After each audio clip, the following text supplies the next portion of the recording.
Welcome to the second part of the review of momentum balances.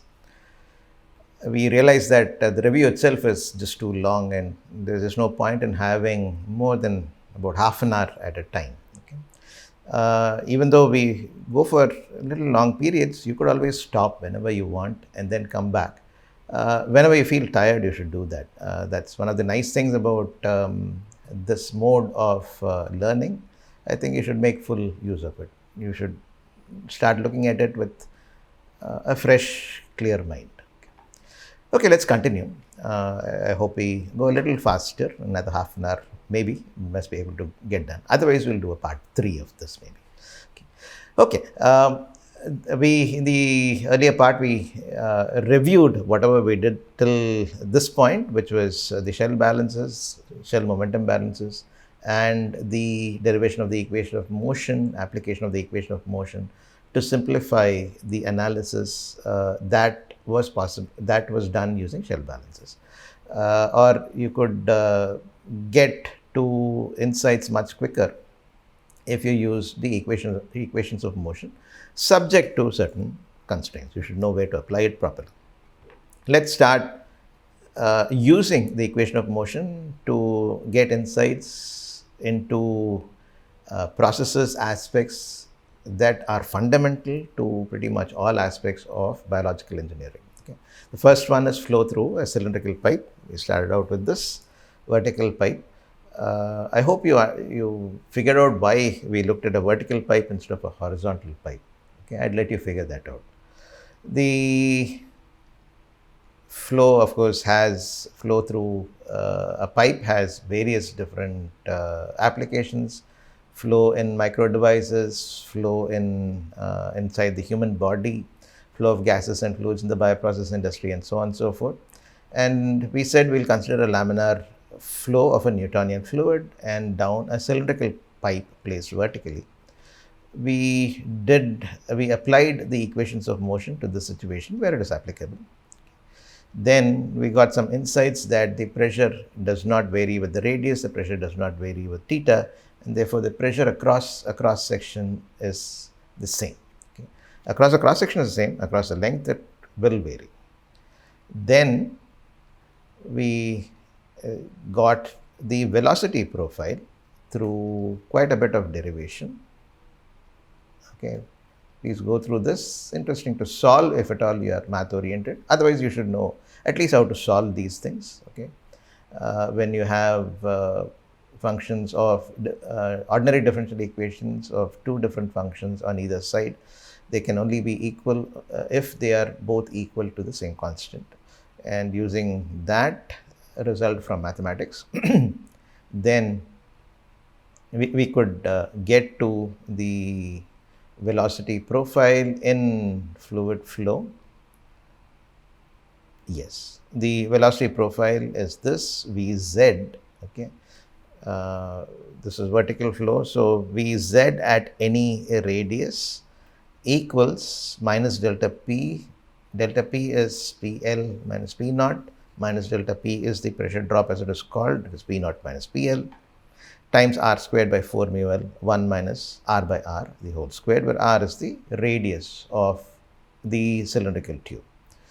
Then we saw that I had asked you to see that the velocity profile is parabolic. It's apparent from this equation. If you're able to visualize this, it is fine. Otherwise, please plot this, is what I said. Please use some program, put in a constant here, vary r, and see how Vz varies with 1 minus r by r squared. Okay. So this was the velocity profile, and we also looked at the shear stress profile. Okay, yeah, shear stress profile we had looked at first, which turned out to be like this. This is the shear stress scale. This is the zero value here. At the center it is 0, the velocity gradient there has to be 0. That's one of the boundary conditions, by the way. And symmetry boundary condition it's called. Then 0, it reaches a maximum linearly in either direction. Okay, or in any which direction of the radius that you take. So We also derived the expression for maximum velocity, that is just by putting r equals 0, the velocity, maximum velocity occurs at the center.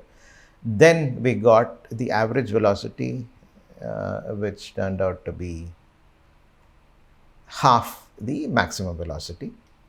And then we got an expression, for the flow rate in laminar flow.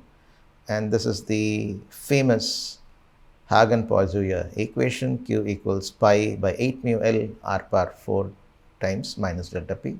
So the flow rate is directly proportional to the pressure drop.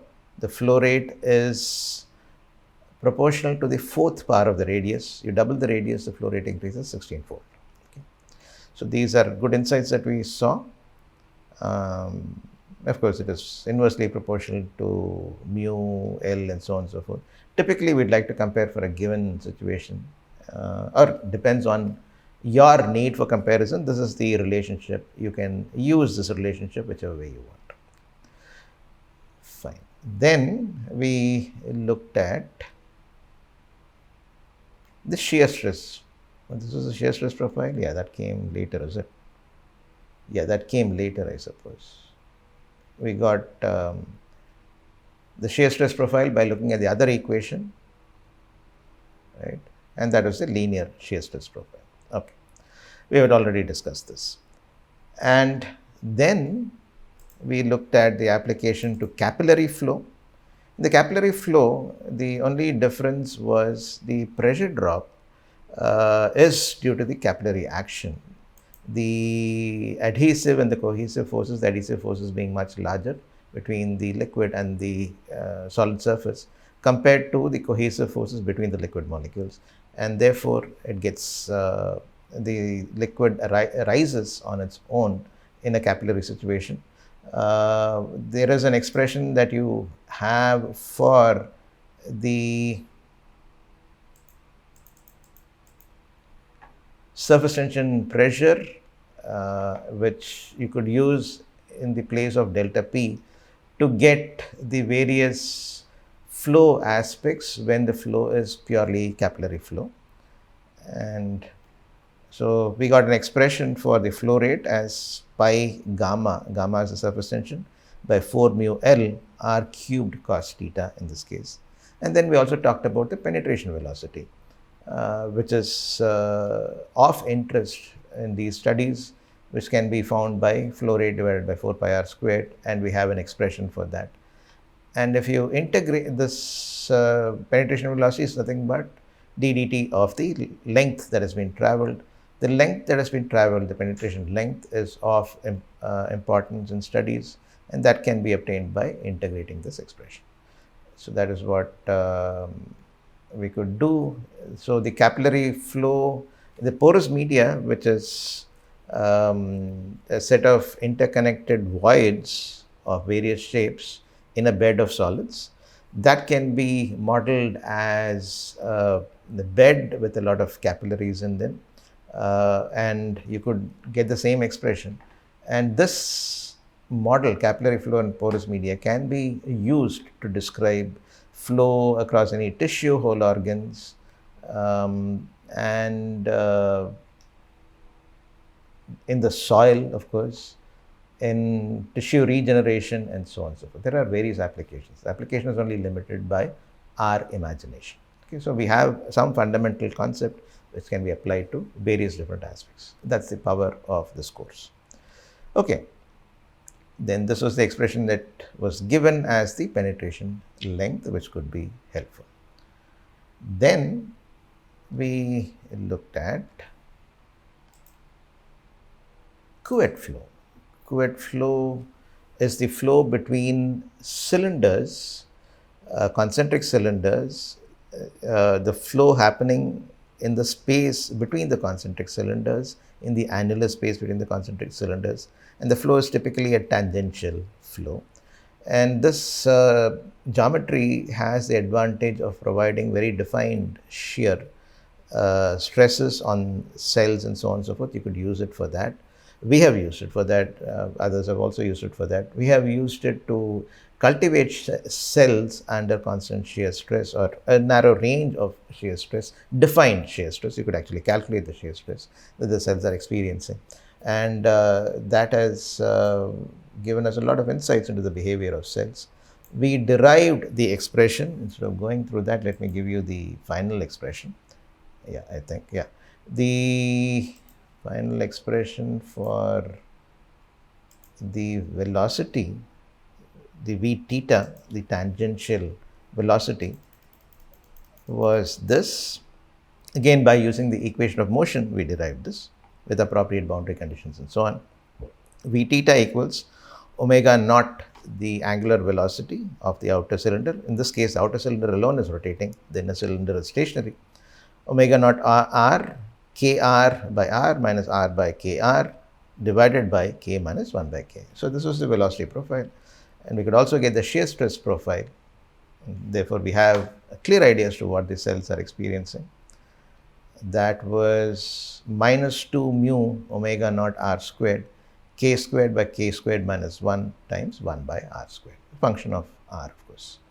And as long as that r variation is small, the shear stress is going to vary over a small range, and that is very nice for us. Okay, then we also could calculate the torque. We had an expression for that. Then our next application was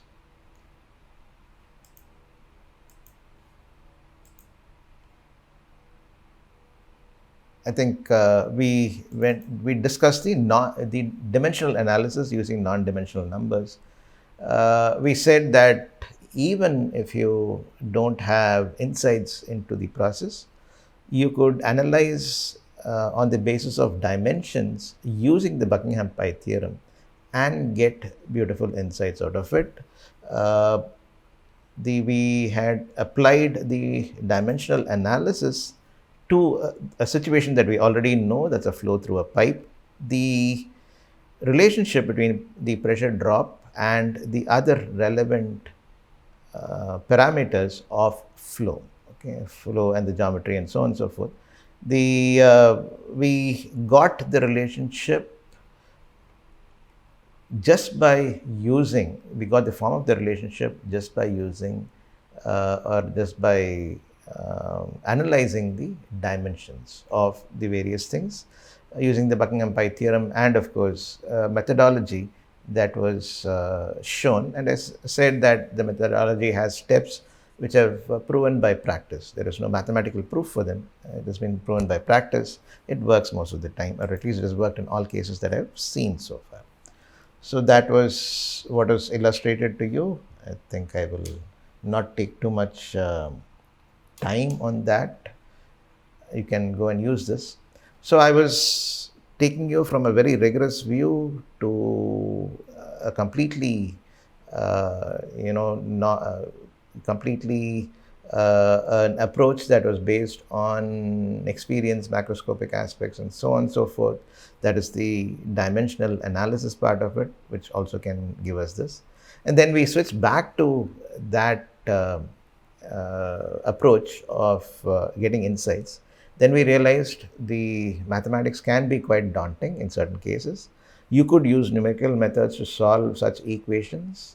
However, those are also not very easy to do in certain situations. There are a different set of challenges that you need to overcome in a numerical solution. And when it is going to be used for design and operation alone, there are methods that are based on macroscopic aspects that work well. Okay, so this was the dimensional analysis. Then we looked at unsteady state case, unsteady state flow, where the fluid is at rest initially and then you start the flow, and you're interested in the time from the start to the time when steady state is achieved. So that is unsteady state. And then we also looked at pulsatile flow. Then, before we get into the macroscopic aspects, we looked at turbulent flow, at least a way to approach analysis of turbulent flow in a reasonably, based on a reasonably fundamental approach. And then we started making assumptions there when things got a little too tight. So we said we could express the velocity in the turbulent flow at any place as a sum of a time smoothed component and a fluctuating component, or an average component and a fluctuating component. If you do that, then all we need to do is, of course, there are some videos that were given and so on and so forth. All we needed to do was to replace the velocity. I had shown it to you in this case, I think, briefly. Replace, we talked about Reynolds stresses, the velocity by an average velocity, the equations of continuity equations of motion, I mean. The velocity you replace by the average velocity, the pressure you replace by an average pressure, and the shear stress you replace by a laminar component, or the stress you replace by a laminar component and a turbulent component sum. Then the fundamental equations can be used to the extent possible. Then we said even that could get a little difficult, so people have used other means of getting some handle on the turbulent flow. So one of the formulations is similar to Newton's law of viscosity, although this is not the Newton's law of viscosity, because this is not molecular viscosity. Okay, this is eddy viscosity, which could be hundreds of times the molecular viscosity. But this form seems to help. Another form that was given by Prandtl was also shown as this tau yx t equals minus rho L squared dvx dy dvx dy. This is for the apparent viscosity, and this is the velocity gradient. This has to go with that. Of course, it depends on the velocity gradient here. So this was shown, and of course the Diesler's empirical formulations were also given in terms of your V plus and S plus, which are non-dimensional quantities. So all this you have to get an idea as to the quantitative velocities, shear stresses, velocities in this case, in turbulent flow, in this case pipe flow. So this is one. And then we introduced the engineering Bernoulli equation and showed its applications to various practical situations.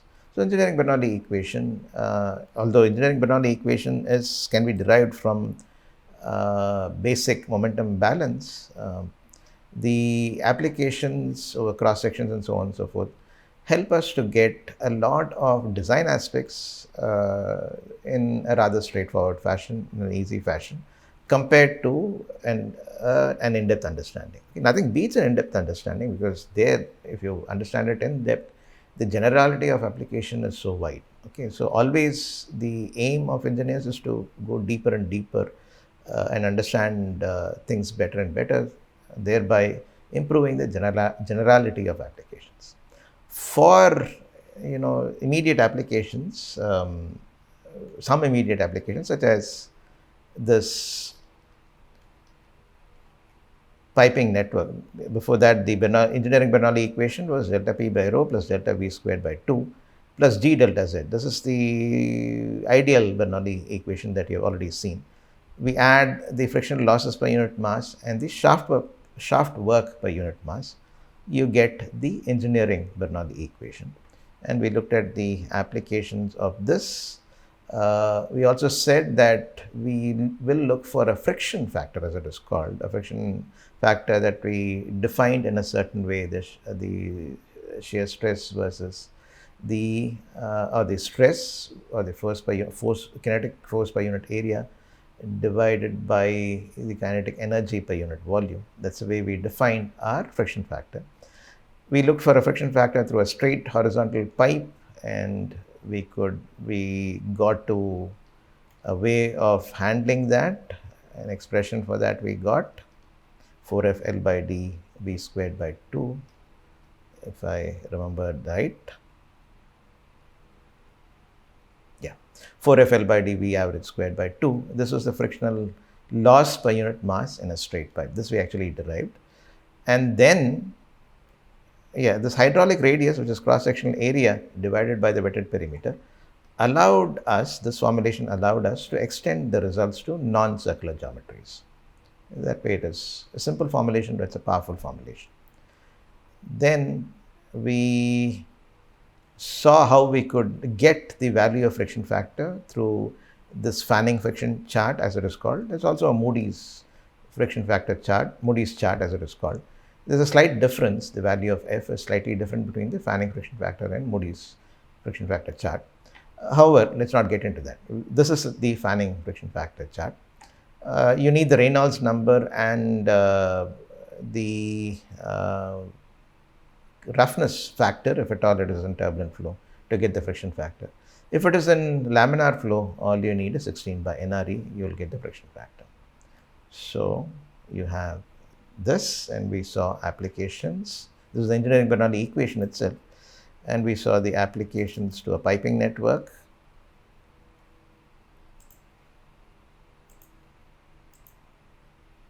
Here, this piping network was analyzed to get the pumping power as well as the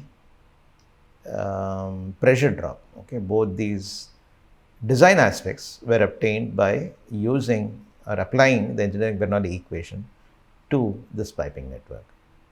And since we are running short of time, let me quickly show you the various things. I'm not going to work out the problem. I mean, I'd posed this as a problem so that you could understand this better. Anyway, we had worked out the problem. Please go and look at it if you need to understand it further. Then we looked at the application to a stenosis situation, artery stenosis situation, where interestingly we could find the pressure at which cavitation would occur, or the condition, the pressure, the gauge pressure at which the cavitation could occur. We could use the engineering Bernoulli equation to get that value. Then we looked at the application of friction factor, or the friction factor in the case where there is a relative motion between a solid and a fluid, a solid and a liquid, let us say. Let's say a body dropping through a liquid, and we got the friction factor as this, 4 by 3 GD Vt squared, rho p minus rho by rho. And then finally, we looked at the application of the engineering Bernoulli equation to find the friction factor for packed beds. Okay. Once we found the friction factor for packed beds, we had done it over a couple of classes ultimately, and then we could, using the various geometric arguments, we could come up with the Ergun equation and the Kozeny-Karbon equation under different conditions of flow, and also this equation can be used to predict pressure drop across the beds, and as well as the pumping requirements across the beds. Okay. So this is what we did. We spanned a wide spectrum here, starting from fundamental aspects to very useful aspects for design and operation. Okay.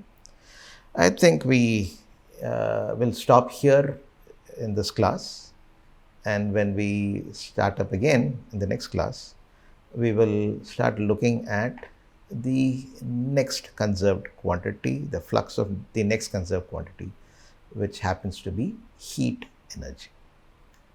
See you then.